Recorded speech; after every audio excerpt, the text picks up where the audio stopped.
In April of this year, it was the National Poetry Month. And during that time, I tried to read a poem every day. I read a poem every day and I tried to record a poem every day and post it on my social media. And I wanted to read Gettysburg Address by Abraham Lincoln, but I didn't get a chance to. And now that Memorial Weekend and Memorial Day is coming up, I thought it would be an appropriate time to look back and reflect on what President Abraham Lincoln had to say on November 19th, 1863. That was 157 years ago, soon to be 157 years in this upcoming November. And, we've all remember, or many of us remember. I'm not so sure anymore about what people in America know in terms of what is being taught. But growing up, it was very important to understand, and we were very much more closer, I guess, in terms of timeline to what happened here. And this is a speech that was dedicated at the National Cemetery in 1863.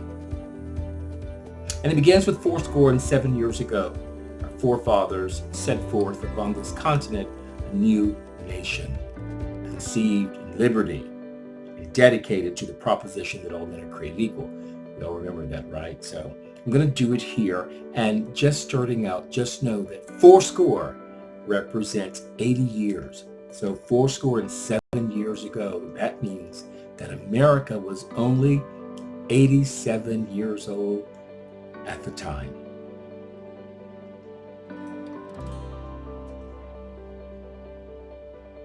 Fourscore and 7 years ago, our forefathers set forth upon this continent a new nation, conceived in liberty and dedicated to the proposition that all men are created equal.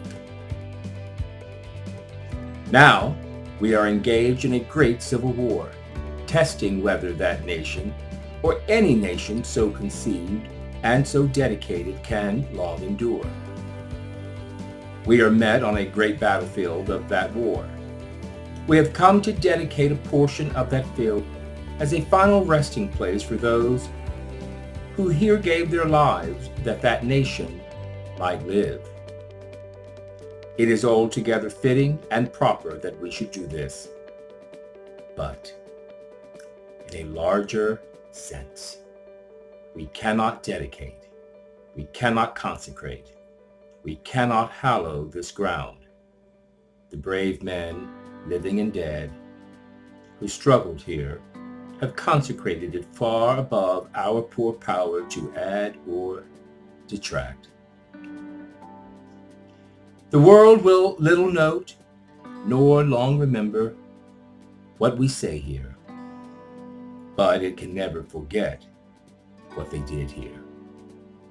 It is for us, the living, rather to be dedicated here to the unfinished work which they who fought here have thus far so nobly advanced. It is rather for us to be here dedicated to the great task remaining before us, that from these honored dead we take increased devotion to that cause for which they gave the last full measure of devotion.